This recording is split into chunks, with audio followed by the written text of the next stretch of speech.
Selamat datang rekan-rekan kembali ke materi kita tentang aman web. Di sini akan membawakan topik mengenai authentication, access control, dan safe file handling. Oke, nah gak lengkap ngomongnya kalau kita ngomong aplikasi, nggak hanya aplikasi web ya. Kita membuat aplikasi apapun baik offline maupun online, pasti kita ngomongin autentikasi.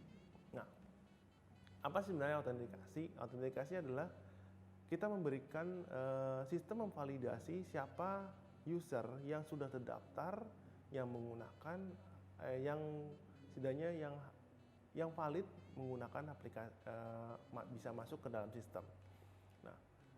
Nah, makanya oleh karena itu banyak orang pengguna yang usil atau yang tidak mempunyai kepentingan ingin masuk ke dalam sistem kita karena atas dasarnya penasaran pingin bagaimana sih kita kalau seandainya pingin masuk ke dalam sistem itu, kelemahannya apa ya kan, dan isinya apa aja.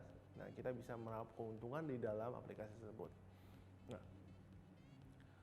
oleh karena itu autentikasi itu banyak model atau feature dalam PHP yang kita bisa gunakan. Contohnya misalnya tadi yang sebelumnya kita belajar namanya exception handling. Nah, exception handling kita bisa gunakan, baik kita menggunakan namanya JavaScript, kita bisa kombinasikan atau menggunakan PHP untuk sebagai role-nya untuk memberikan akses. Jadi prosesnya kita validasikan. Nah, terus kita membahas tentang role based access control. Nah, role based control maksudnya adalah ketika kita membuat suatu sistem user udah masuk dalam sistem, fungsi apa yang akan digunakan? Di situ kita model standarnya adalah CRUD ya, create, read, terusnya update dan delete. Nah, fungsi apa yang dia menggunakan? Kalau menggunakan fungsi add, berarti kita lihat apakah kita balikin fungsinya adalah user ini bisa melakukan add apa tidak.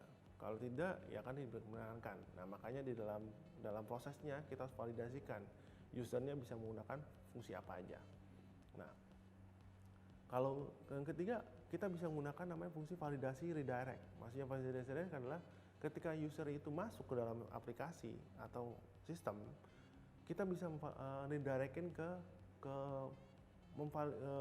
suatu model lagi atau suatu halaman webnya lagi supaya kita memastikan benar-benar user tersebut yang menggunakan. Contohnya misalnya gini, kita misalnya ada contoh dalam pengembangan aplikasinya ada username, ada password. Nah, kadang-kadang ditambahkan misalnya dengan menggunakan CAPTCHA. Nah, itu kan bisa dengan CAPTCHA supaya user itu valid ya, jadi bisa menggunakan ketentuan. Kalau tidak sesuai maka tidak bisa masuk. Nah, itu bisa kita improve menggunakan gitu. Kalau enggak kita menggunakan API namanya untuk Google Validation. Nah, itu kita bisa gunakan juga. Nah, terusnya dalam ini kita juga harus memperhatikan misal kalau seandainya aplikasi tersebut kita mengupload file. Nah, file-nya kita bisa tentukan nih. File tersebut bisa sebagai untuk read aja atau untuk view-nya read view atau sebagai edit. Nah, kita bisa menggunakan feature-feature dari PHP tersebut kita bisa gunakan. Nah, sekian. Terima kasih. Selamat belajar, selamat memeditasikan.